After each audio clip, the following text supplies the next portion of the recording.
The old grand piano stood quietly in the spotlight on the empty stage, its polished surface gleaming under the dim lights of the concert hall. It was nearly midnight and most of the staff had gone home hours ago. Only the soft swish of a mop against the marble floor broke the silence. Mei Lin worked methodically in the shadows of the vast hall, careful not to disturb anything as she cleaned around the edges of the room. Her father, Jin, was busy polishing the brass railings along the staircase in the main lobby. At 12 years old, Mei Lin was small for her age, with observant eyes that missed very little. She had been coming to the Riverside Concert Hall with her father for almost a year now, ever since her mother had gotten sick and the medical bills had forced Jin to take on a second job as a night cleaner. "Almost done in here, Papa?" she called out softly, knowing her voice would carry in the perfect acoustics of the hall. Jin appeared in the doorway, looking tired but smiling at his daughter. "Good work, little one. I just need to finish the lobby floor and then we can go home."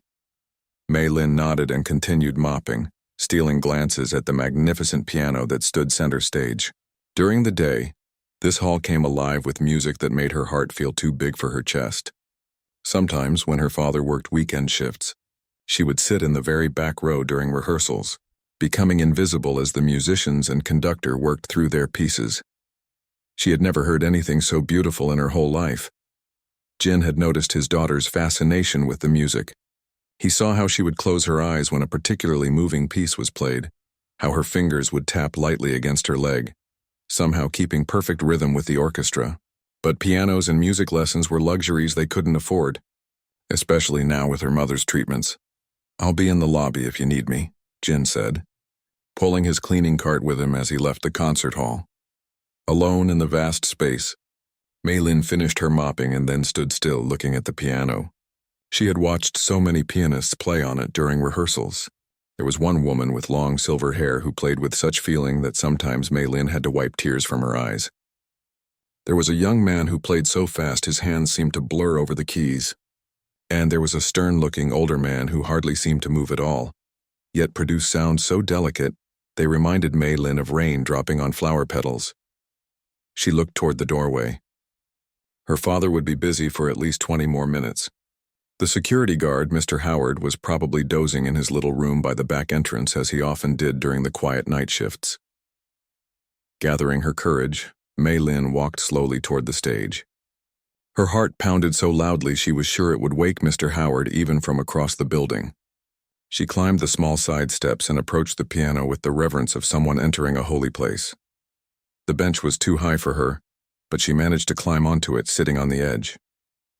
She stared at the black and white keys, remembering how the silver-haired woman had placed her hands. Tentatively, Mei Lin positioned her small fingers over the keys, not pressing down, just feeling the cool ivory beneath her fingertips. During the many hours she had spent watching rehearsals, Mei Lin had begun to understand something about the patterns of music.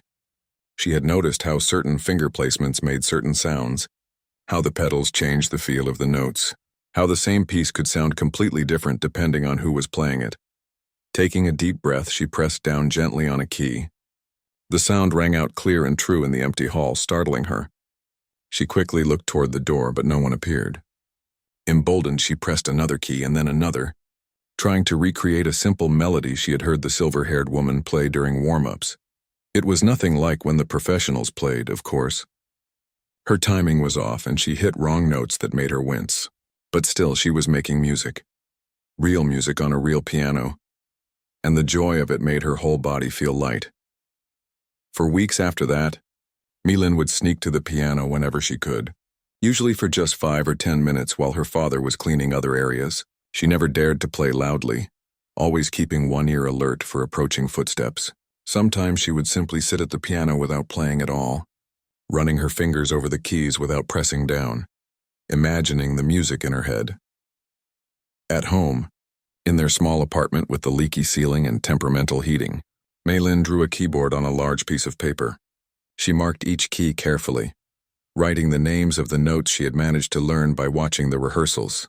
During the day, while her father slept between jobs and her mother rested, Mei Lin would practice on her paper piano, her fingers dancing silently over the drawing as she hummed the melodies under her breath.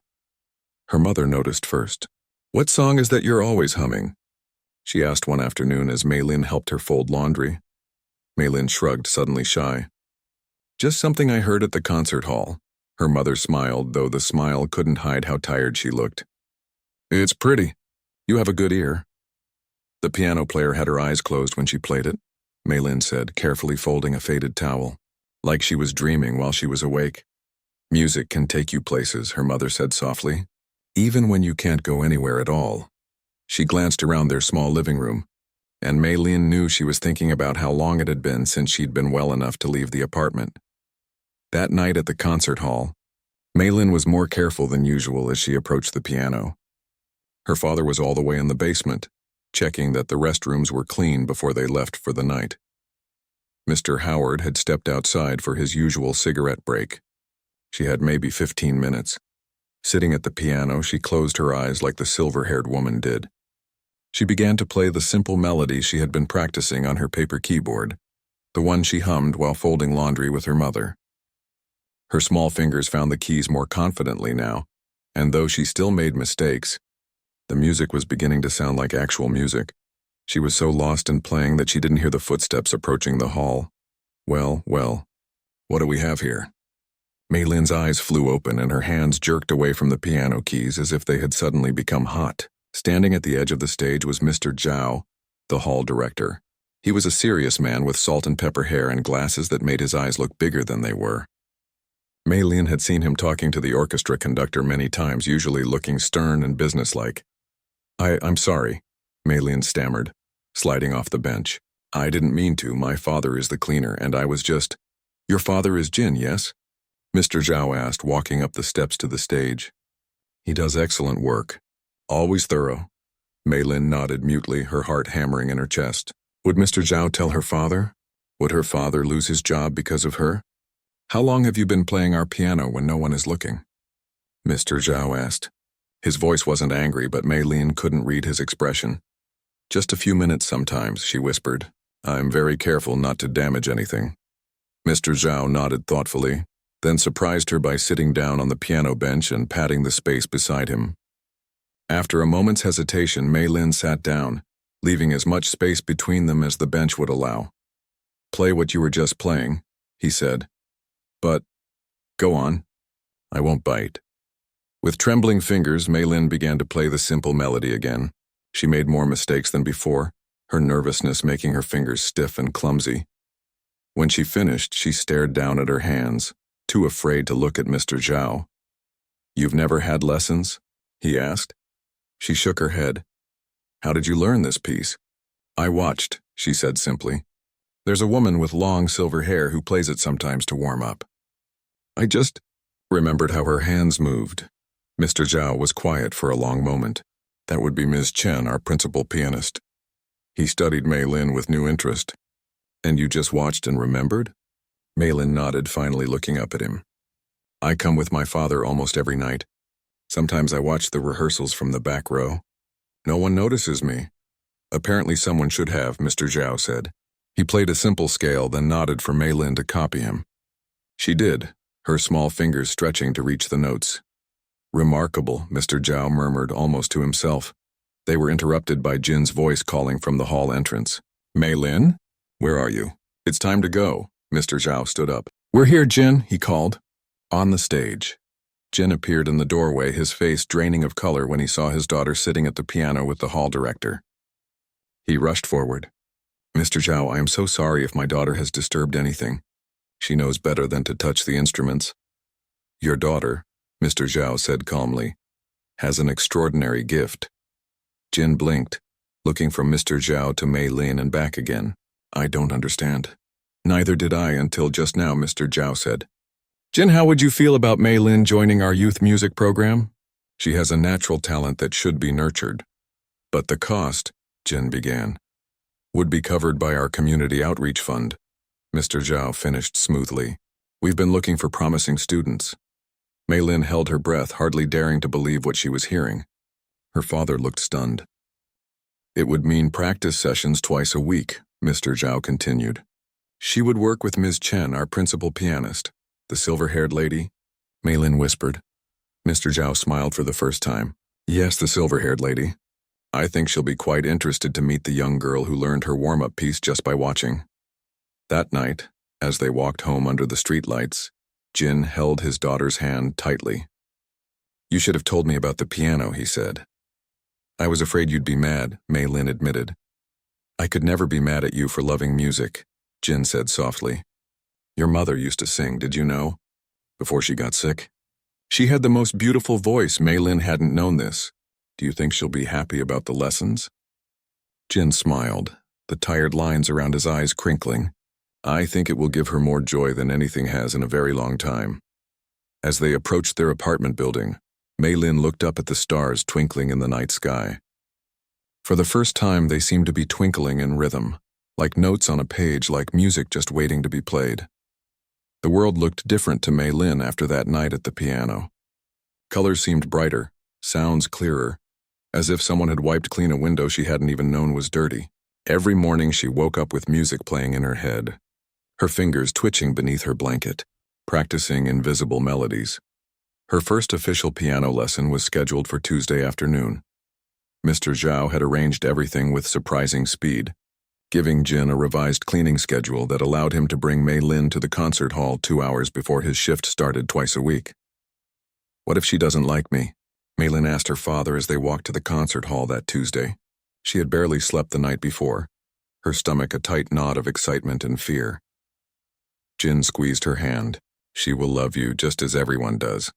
Mei Lin wasn't so sure. She had seen Ms. Chen during rehearsals.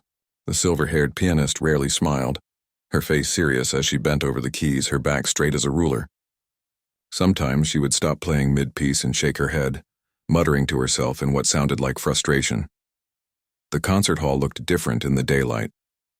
Sunlight streamed through high windows, dust motes dancing in the golden beams. Without the evening shadows, the hall seemed less magical but more real, like a beautiful woman just waking up. Ms. Chen was already at the piano when they arrived, playing a piece so complex it made Mei Lin's fingers ache just watching.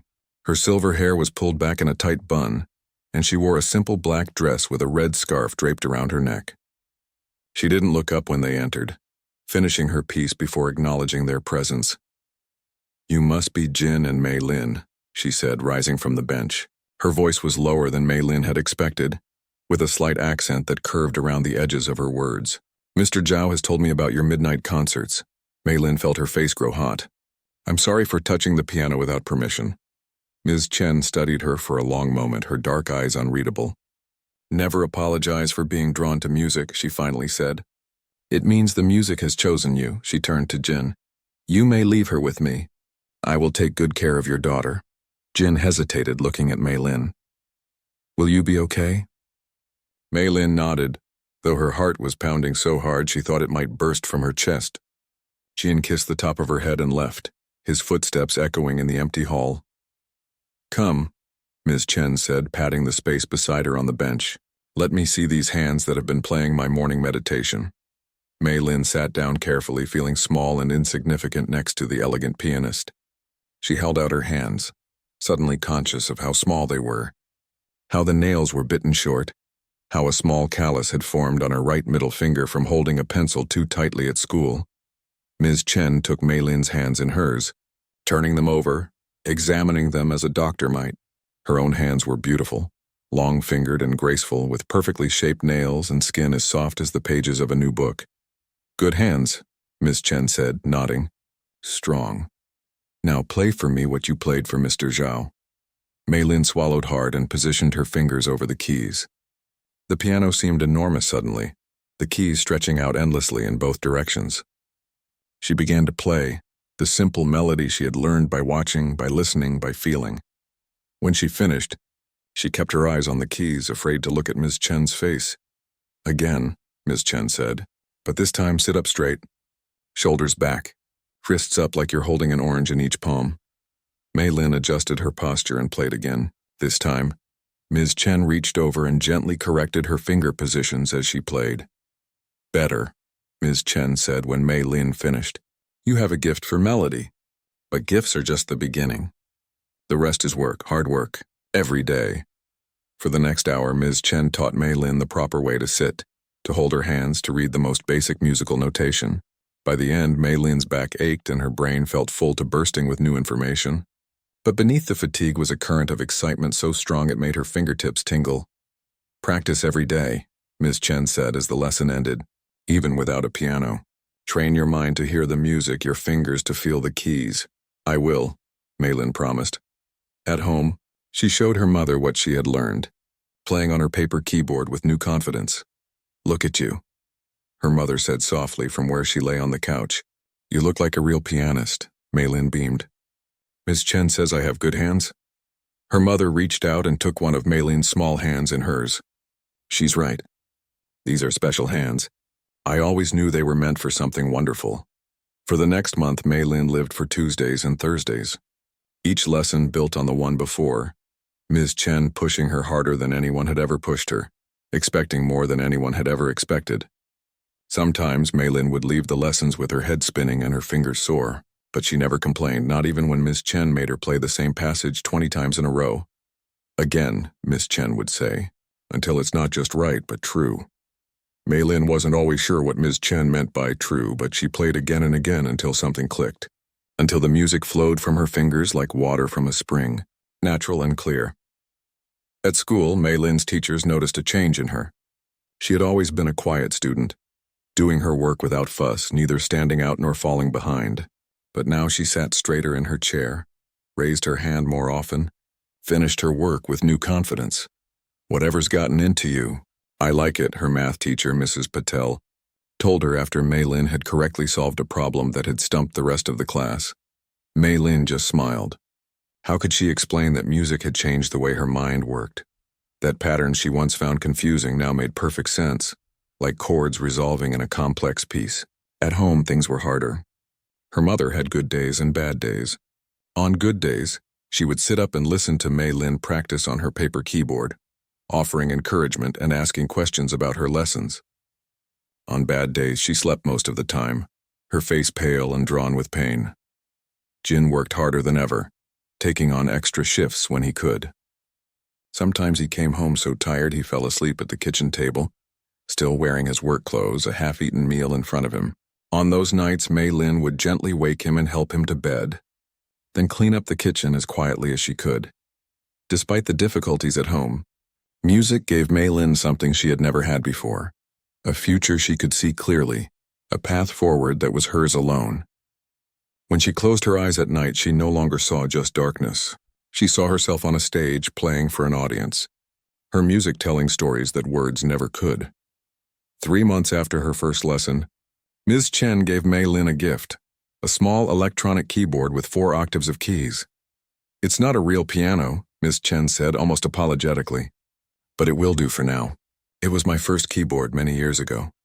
Maylin stared at it in wonder, running her fingers over the plastic keys.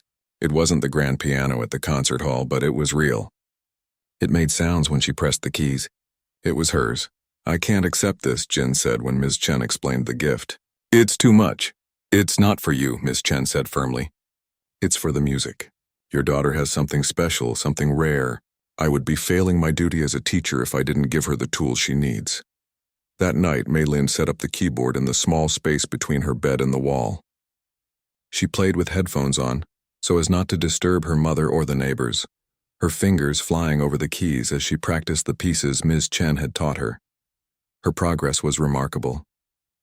What took other students months to master, Maylin learned in weeks.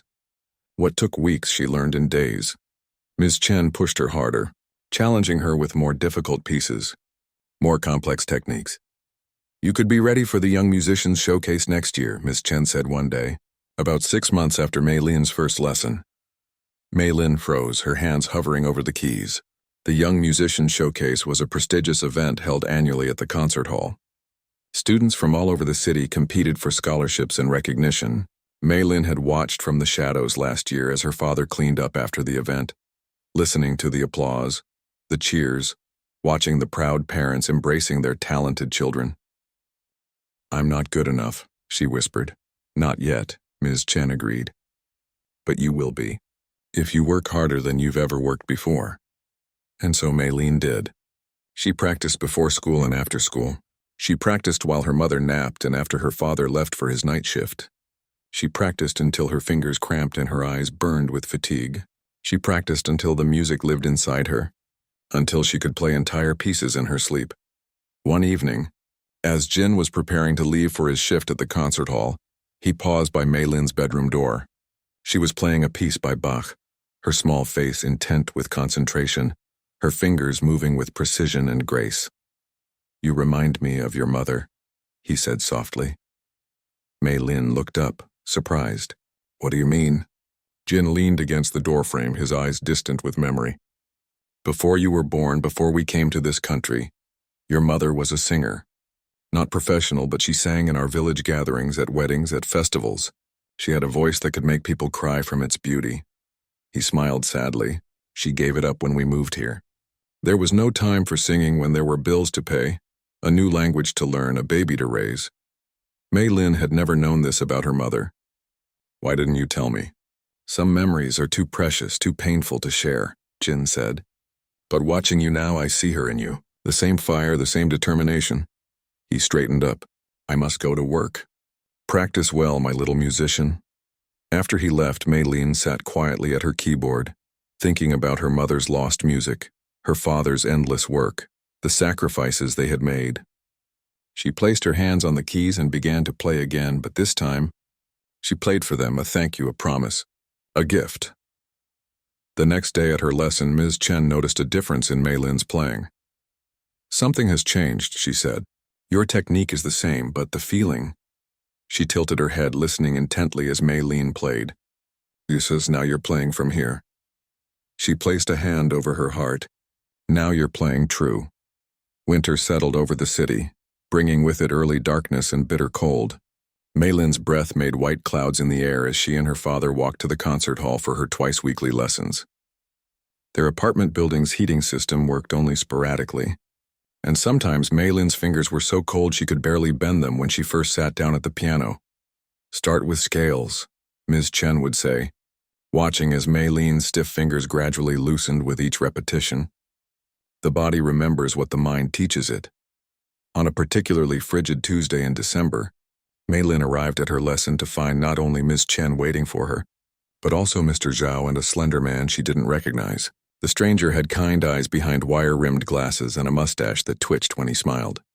"Mei Lin, this is Professor Wang from the City Conservatory of Music," Ms. Chen said. "He would like to hear you play today." Mei Lin felt her stomach drop. She looked at her father, who seemed equally surprised but gave her an encouraging nod. "Don't worry," Professor Wang said, his voice gentle. "Just play as you normally would. Pretend I'm not even here. That was impossible, of course." As Mei Lin sat at the piano, she felt the weight of 3 sets of eyes on her. Her palms were sweaty, and her heart raced so fast she could feel it pulsing in her fingertips. She closed her eyes for a moment, taking a deep breath the way Ms. Chen had taught her. "Begin with the Bach," Ms. Chen said, her voice steady and familiar. Mei Lin placed her hands on the keys and began to play. The first few notes were hesitant, her timing slightly off, but then the music took over, just as it always did. She forgot about Professor Wang, forgot about Mr. Zhao, even forgot about Ms. Chen. There was only the music flowing from her fingers, filling the concert hall with something beautiful that hadn't existed a moment before. When she finished the Bach, she moved straight into the Chopin piece she had been practicing for the past month.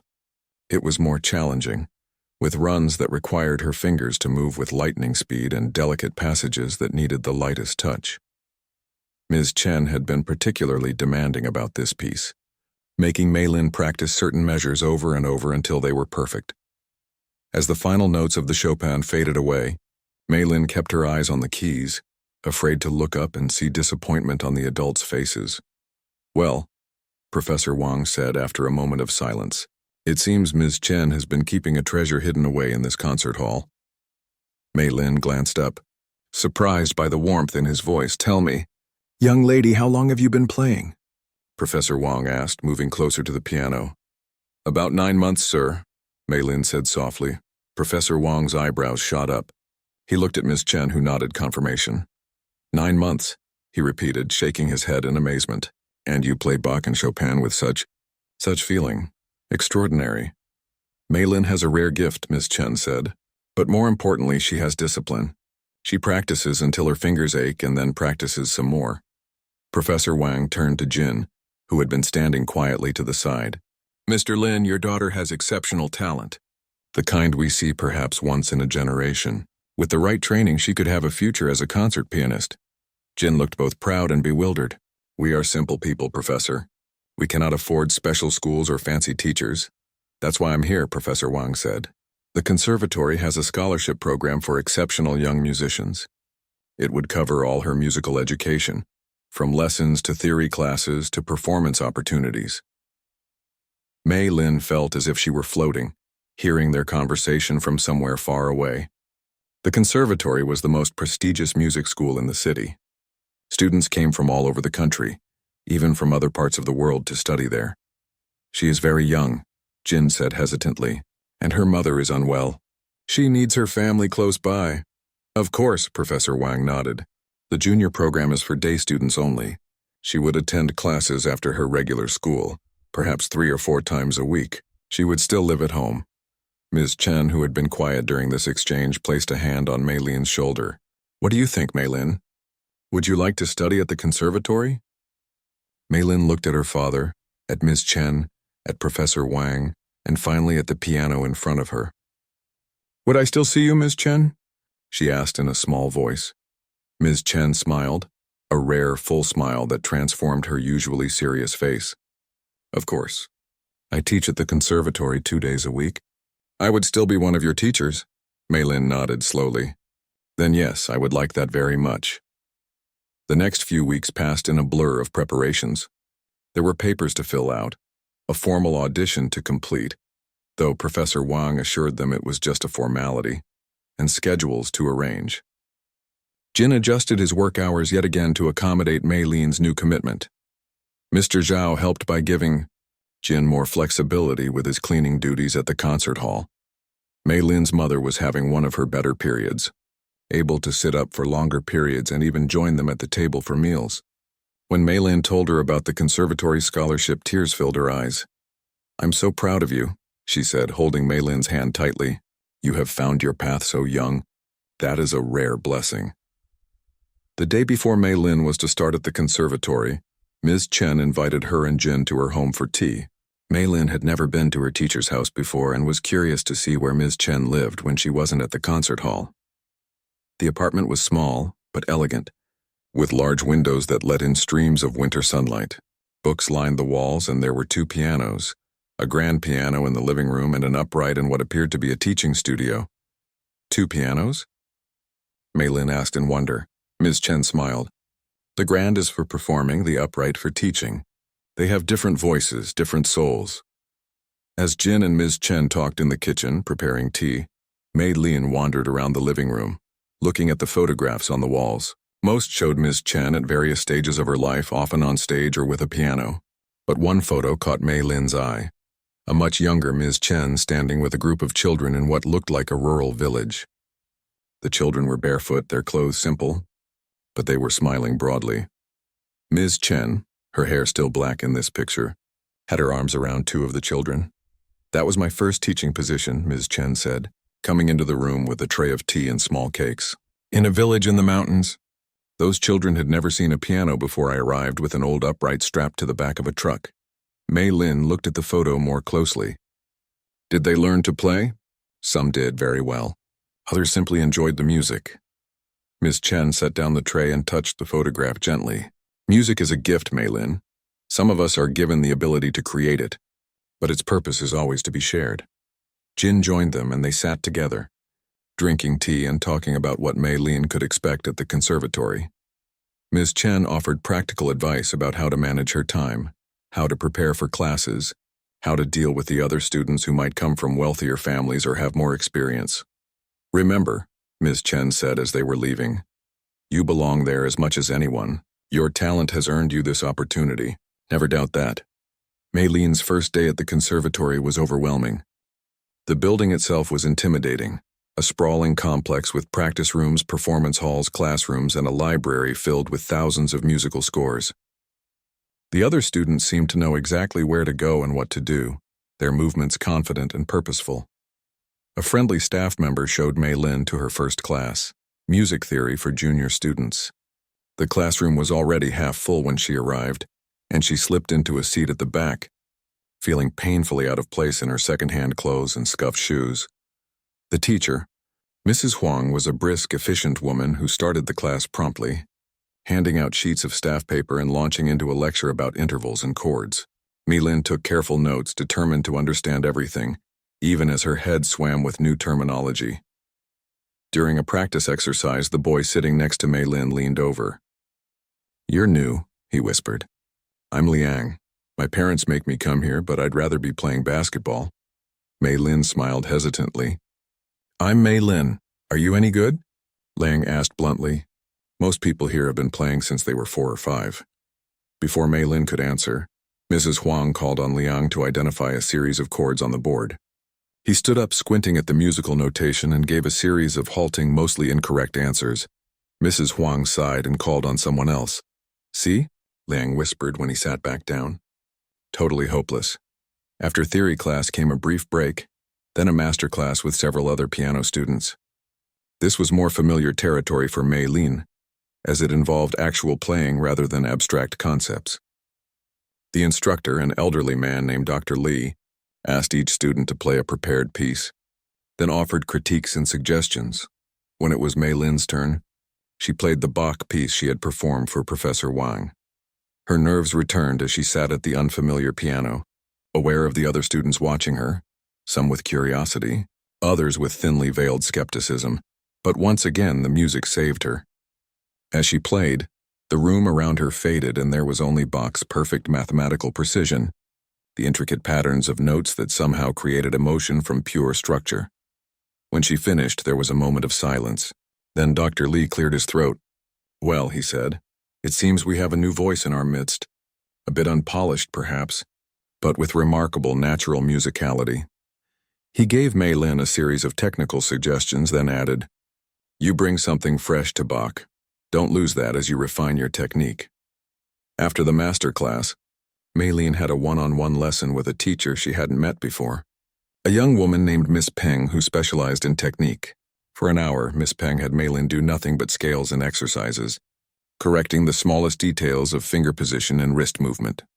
By the time Mei-Lin's first day at the conservatory ended, her mind was spinning and her fingers felt like they belonged to someone else. She waited on the steps of the building for her father, who was coming to walk her home after finishing an early cleaning job nearby. "How was it?" Jin asked as they walked through the darkening streets. Mei-Lin considered the question. The day had been exhausting, overwhelming, intimidating, but also exhilarating. She had been surrounded by music for hours, had learned things she hadn't known existed, had played on pianos that responded to her touch like living things. "It was hard," she said finally, "but good hard. The kind of hard that makes you grow." Jin nodded, understanding in his eyes. The best things usually are. That night, Mei-Lin dreamed of music, not of playing it, but of being inside it, swimming through rivers of sound, climbing mountains of melody, dancing through forests of harmony.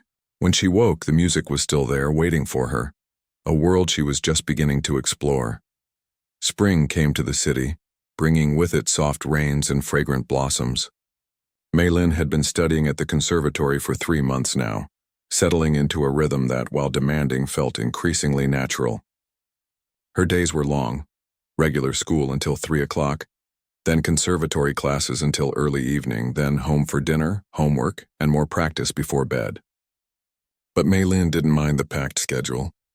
For the first time in her life, she felt like she was exactly where she was meant to be. Her mother had taken a turn for the worse in February, spending most of her days in bed, too weak to do much more than listen as Mei-Lin played for her on the electronic keyboard. But even in her weakened state, she remained Mei-Lin's most devoted audience, her eyes lighting up whenever her daughter played. "Play the one that sounds like rain," she would often request, referring to a Debussy piece that Mei-Lin was learning.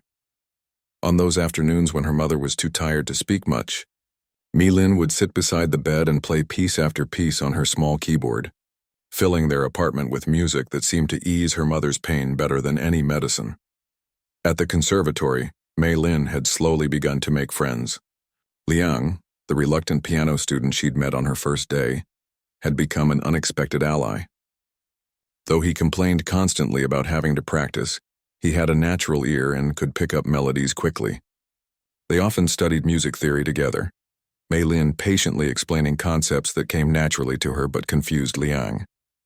"I don't know why my parents insist on this," Ling grumbled one day as they worked on a particularly difficult theory assignment. "I'm never going to be a musician." "What do you want to be?" Mei Lin asked, curious. Liang glanced around to make sure no one was listening, then whispered, "A chef. I love cooking more than anything. But my father says that's not a respectable career for someone with my education and background." He rolled his eyes. Mei Lin thought about this. "My father cleans this building at night," she said simply. "He says there's no work more respectable than work done with care and pride." Liang stared at her, then broke into a wide grin. "I like your father already." There were other students who were less friendly. Some came from wealthy families and looked down on Mei Lin's second-hand clothes and worn shoes. Others resented her natural talent, the way music seemed to flow from her fingers without the same struggle they experienced. A few whispered behind her back, wondering how the daughter of a cleaner had ended up at the prestigious conservatory. Ms. Chen noticed the social dynamics at play and pulled Mei Lin aside after a lesson one day. "You don't need everyone to like you," she said bluntly. "You only need to respect yourself and your music. The rest will sort itself out." Ms. Chen remained Mei Lin's anchor at the conservatory, the person she trusted most to tell her the truth about her playing, both its strengths and its weaknesses. Under Ms. Chen's guidance, Mei Lin's technique had improved dramatically, but it was her musicality, her ability to find the emotional heart of a piece, that truly set her apart. "You play from here," Ms. Chen would say, touching her heart, not just from here, touching her head. That cannot be taught. It can only be nurtured. In April, Professor Wang called Mei Lin into his office. He was the director of the junior program, and Mei Lin had seen him occasionally in the halls but had not spoken with him since her audition. She wondered if she had done something wrong as she knocked tentatively on his door. "Ah, Mei Lin, come in," Professor Wang said warmly, gesturing to a chair across from his desk. His office was cluttered with stacks of music scores, books, and framed photographs of him with various musicians. "I've been hearing wonderful things about your progress." "Thank you." "Sir," Mei Lin said, perching on the edge of the chair, "I've been speaking with your teachers, and we all agree that you're ready for a new challenge." Professor Wang leaned forward, his eyes bright with enthusiasm. Every year, the conservatory selects one junior student to perform at the Young Musicians Showcase. "This year, we would like that student to be you." Mei Lin's breath caught in her throat.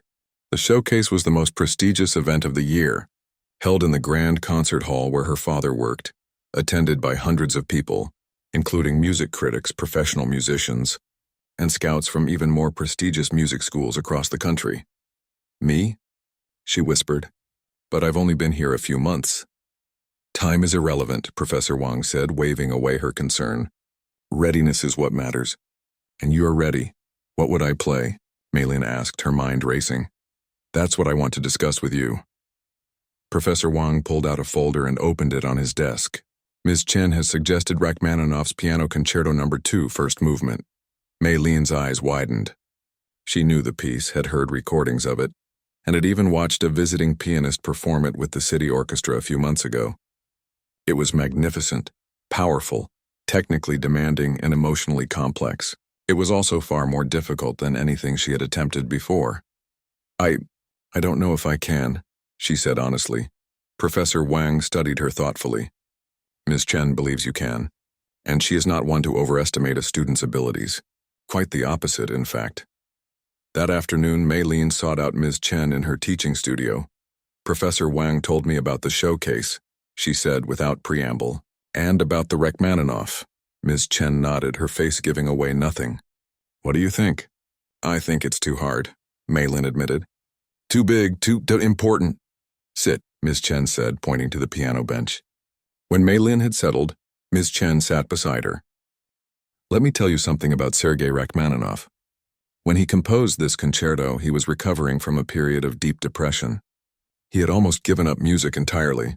This piece was his way back to himself, his declaration that he would not be defeated by his fears or his critics." Mei Lin listened, fascinated. She hadn't known this about the composer. The first movement begins in darkness, Ms. Chen continued.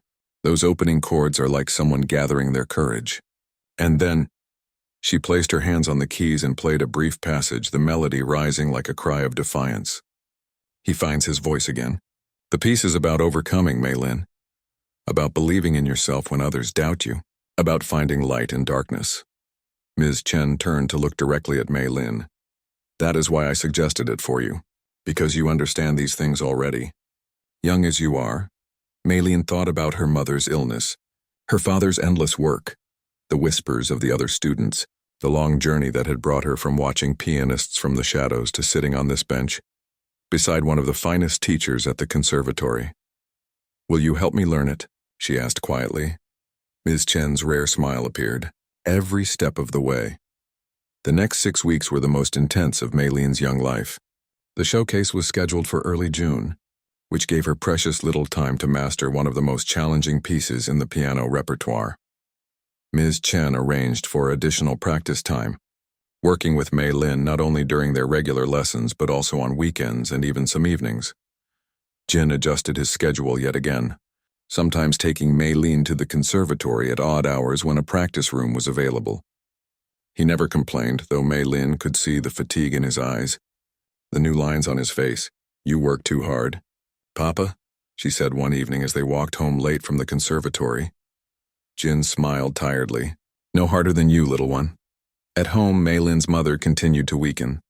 There were days when she couldn't even sit up to listen to Mei Lin play, when the pain was so bad that she drifted in and out of consciousness. The doctors had suggested hospice care, but Jin couldn't bear the thought of his wife spending her final days among strangers. Play for her anyway, he told Mei Lin during a particularly bad week. The music reaches her even when it seems like nothing else does. So Mei Lin played, sometimes with tears running down her face, sometimes with a strange, calm determination.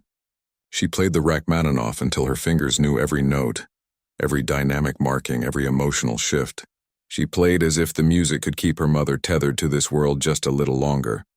One evening in late May, about 2 weeks before the showcase, Mei Lin was practicing in one of the small rooms at the conservatory. The piece was coming together, but there was a passage in the middle that still gave her trouble. A complex series of arpeggios that required both technical precision and emotional control. She had been working on it for over an hour, growing increasingly frustrated as her fingers stumbled over the same section again and again. She was tired, hungry, and worried about her mother, who had been barely conscious when Mei Lin left for the conservatory that morning. I can't do this, she muttered, slamming her hands down on the keys in an uncharacteristic display of anger. There was a soft knock at the door, and then Ms. Chen slipped into the room. She had clearly been listening from outside. Enough for today, she said firmly. But the showcase is in 2 weeks, Mei Lin protested, and I still can't get this part right. The showcase is important, Ms. Chen agreed, but not more important than your well-being. Not more important than your love of music. She sat down beside Mei Lin on the bench. Why are you playing this piece, Mei Lin? Mei Lin blinked, confused by the question. Because you and Professor Wang chose it for me. Ms. Chen shook her head. That's not a good enough reason. Why are you playing this piece? What does it mean to you? Mei Lin thought about it, really thought. She remembered what Ms. Chen had told her about Rachmaninoff, about finding his way back to himself through this music. She thought about her mother, about how music seemed to reach her even when nothing else could. She thought about her father working through the night so she could study during the day. I'm playing it for my family, she said slowly. For my mother, who might not. She couldn't finish the sentence. For my father, who works so hard. And for myself, because when I play, I feel like I'm exactly who I'm supposed to be. Ms. Chen nodded, satisfaction in her eyes. Now you're ready to play the Rachmaninoff. Not just the notes, but the meaning behind them. She stood up. Go home, Mei Lin. Be with your family tonight. The music will be here tomorrow. The next morning, Mei Lin woke to find her father sitting by her bed, his eyes red-rimmed from crying. Papa, she whispered, already knowing what he was going to say. She slipped away in the night, Jin said, his voice breaking, peacefully in her sleep. Mei Lin felt as if the floor had dropped away beneath her. Even though they had known this was coming, even though her mother had been sick for so long, the reality of her absence was a physical pain a hollowness that seemed to echo through Maylene's entire body. Did she know I wasn't there? Maylene asked, tears spilling down her cheeks. Jin gathered his daughter in his arms. She knew you were following your dream. That gave her more joy than anything else could have. The days that followed passed in a blur of grief and arrangements. The funeral was small, just Jin and Maylene, a few neighbors, and to Maylene's surprise, Ms. Chen, who arrived quietly and sat in the back, her presence a silent support. After the service, Ms. Chen approached them. I am so sorry for your loss, she said simply. Jin bowed slightly, acknowledging her condolences. The showcase is in 10 days, Ms. Chen said gently to Maylene. No one would think less of you if you chose not to perform. Maylene looked at her father, who had aged a decade in a week. Then she thought about her mother, about how her eyes had lit up when Maylene played, about how the music had seemed to ease her pain even in her final days. I want to play, Maylene said firmly. For her. The Riverside Concert Hall hummed with activity on the evening of the Young Musician Showcase. Staff bustled about, arranging flowers, adjusting lights, and distributing programs. In a small practice room backstage, Maylene sat at an upright piano, her fingers moving silently over the keys as she mentally rehearsed the Rachmaninoff one last time. The past 10 days had been a strange blur of grief and determination. After her mother's funeral, Maylene had thrown herself into preparing for the showcase with a focus that concerned both her father and Ms. Chen. She practiced for hours, taking breaks only when physically exhausted. She barely spoke, barely ate, channeling all her emotions into the music. This isn't healthy, Jean had said to Ms. Chen after watching his daughter practice until her fingers cramped and tears of frustration rolled down her cheeks. No, Ms. Chen had agreed, but it is necessary. Sometimes music is the only way to speak the unspeakable. Now, as Maylene waited for her turn to perform, the reality of what she was about to do finally hit her. In less than an hour, she would walk onto the main stage of the concert hall, the same stage where her journey had begun nearly a year ago when Mr. Zhao had caught her playing the piano after hours. She would play for hundreds of people, including critics, professional musicians, and scouts from prestigious music schools. She would play the most difficult piece she had ever attempted, a piece that had challenged pianists far more experienced than herself, and she would play without her mother in the audience. The thought made her chest tighten with a fresh wave of grief. She closed her eyes, trying to steady her breathing the way Ms. Chen had taught her. There was a soft knock at the door, and then her father entered, looking uncomfortable in his one good suit, the one he had worn to her mother's funeral just days before. He had taken the night off from cleaning, the first time he had missed work in years, so he could be in the audience for her performance.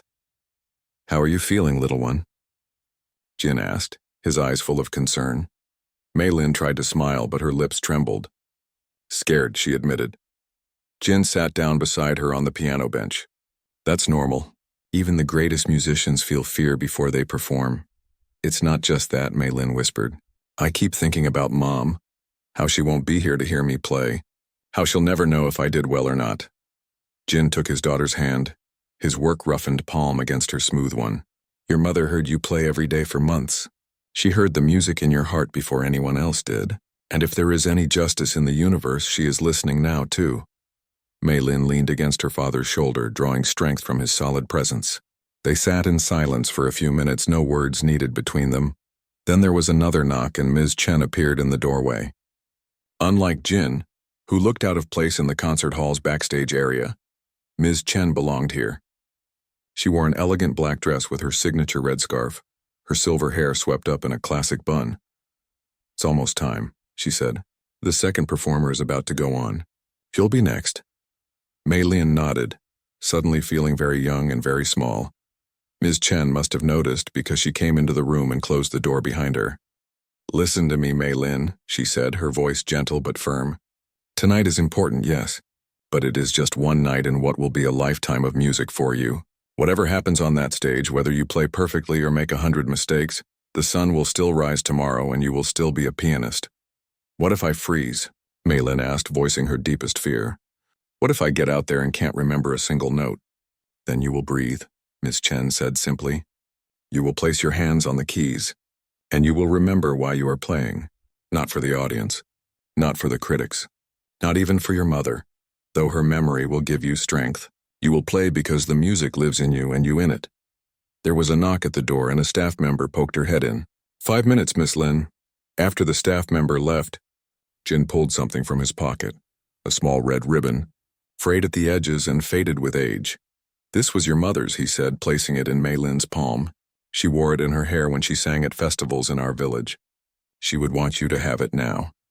Mei Lin closed her fingers around the ribbon, feeling as if her mother had just handed her a piece of courage. Let me, Ms. Chen said, taking the ribbon and carefully weaving it into Mei Lin's braid. There, now she is with you. Together, the three of them walked to the wings of the stage. The current performer, a violinist, was just finishing his piece. Applause filled the hall as he bowed and exited on the opposite side. A man in a tuxedo stepped onto the stage. Our next performer, he announced, is 13-year-old Mei Lin, who will be playing the first movement of Rachmaninoff's Piano Concerto No. 2 in C minor. Mei Lin took a deep breath, squeezed her father's hand one last time, and walked onto the stage. The lights were bright, making it hard to see the audience, but she could feel their presence. Hundreds of people watching as she made her way to the grand piano at center stage. This piano, she knew it well. How many times had she watched others play it from the shadows? How many times had she sneaked to it after hours, playing softly so no one would hear? And now here she was, about to play it for real for everyone to hear. She adjusted the bench, then sat, placing her hands in her lap for a moment to steady them. She could feel her heart pounding, could hear the blood rushing in her ears. She glanced to the wings where her father and Ms. Chen stood watching, their faces full of love and pride. Then she looked up, past the lights, past the blur of faces in the audience, to a point far above them all. "This is for you, Mom," she whispered. Mei Lin placed her hands on the keys and began to play. The opening chords of the Rachmaninoff were like a declaration, deep, resonant, full of dark emotion. Mei Lin felt the vibrations travel up her arms and into her chest, as if the piano itself were speaking through her.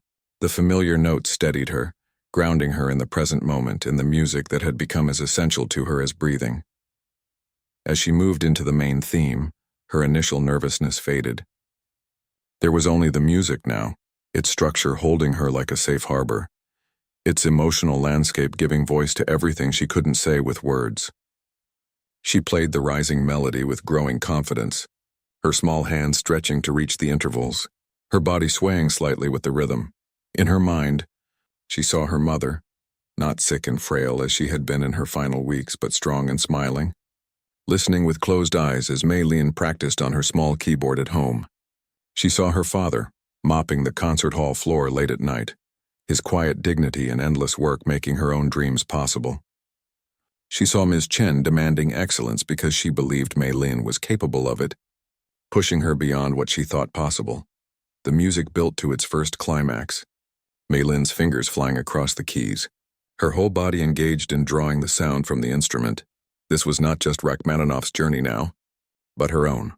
From those first tentative notes played in secret to this moment on stage, from watching from the shadows to standing in the light, the difficult passage that had given her so much trouble in practice flowed from her fingers as if it had always been there, waiting to be released. The technical challenges that had once seemed insurmountable now served the emotion of the piece, every run and arpeggio telling part of the story. As she approached the final section of the movement, Mei Lin felt something shift inside her.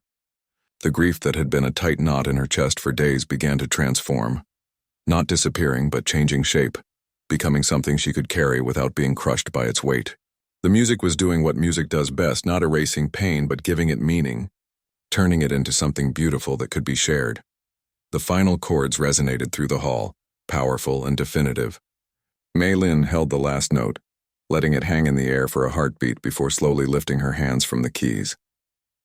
For a moment, there was complete silence. Mei Lin remained still, her head bowed, suddenly afraid to look up and see the audience's reaction. Had they heard what she had tried to say through the music? Had they felt what she had felt? Then it began. A single person clapping, then another, then dozens, then hundreds. The applause swelled, filling the concert hall with a sound as powerful as any music. And then people were standing, first just a few in the front rows, then entire sections until the whole audience was on their feet, their applause thundering like a storm. Mei Lin looked up in amazement. Through the stage lights, she could make out faces now, some smiling, some with tears streaming down their cheeks. She saw her father in the front row, clapping with his whole heart, unashamed of the tears on his face. She saw Professor Wang and Mr. Zhao standing side by side, both beaming with pride. She saw Liang jumping up and down, whooping loudly enough to be heard over the applause. And there, in the wings, was Ms. Chen, normally so reserved, now applauding with abandon, her face transformed by a smile that reached all the way to her eyes. Mei Lin stood and bowed, the way Ms. Chen had taught her, from the waist with dignity and grace. As she straightened, her hand went to the red ribbon in her hair, touching it briefly like a talisman. The applause continued, showing no signs of dying down. Mei Lin bowed again, then a third time. Finally, not knowing what else to do, she turned and walked back toward the wings, where Ms. Chen enfolded her in a tight embrace. "You played true," Ms. Chen whispered in her ear. Jin was waiting just off stage, his arms open. Mei Lin ran to him, and he lifted her off her feet in a hug that spoke of pride and love and shared grief and joy all at once. "She heard you," Jin said fiercely. "I know she heard you." The applause still hadn't stopped. The audience was calling for an encore, something that rarely happened at the showcase. Professor Wang appeared beside them, his face flushed with excitement. "That was extraordinary, Mei Lin, simply extraordinary. I've already had 3 colleagues ask me about you." But Mei Lin barely heard him. She was looking past him to the piano waiting on the stage, still visible through the wings. In that moment, she knew with absolute certainty that this was just the beginning of her journey with music. There would be more concerts, more challenges, more moments of doubt and triumph. But she would never forget this night. The night when the cleaner's daughter had touched the piano and made the grand hall erupt in applause. "Would you like to play an encore?" Professor Wang asked, noting the direction of her gaze. Mei Lin looked at her father, who nodded encouragingly, and at Ms. Chen, who gave her a slight smile. "Yes," Mei Lin said, straightening her shoulders. "I know exactly what to play." And with that, she walked back onto the stage, back to the piano, back to the music that had changed her life. As she sat down, the audience fell silent, waiting. Mei Lin closed her eyes for a moment, gathering herself. Then she began to play a simple, haunting melody, the same one she had played for her mother on those quiet afternoons when pain had made speech impossible, but music could still reach through the silence. It wasn't Rachmaninoff or Bach or Chopin. It was a folk song from her parents' village, a lullaby her mother had sung to her when she was small. Mei Lin played it simply, without ornament or flourish, letting the pure melody speak for itself. It was her gift to her mother, to her father, to Ms. Chen, to everyone who had helped her find her way to this moment. And somewhere, beyond the lights and the audience and the concert hall itself, Mei Lin felt certain that her mother was listening and smiling and proud.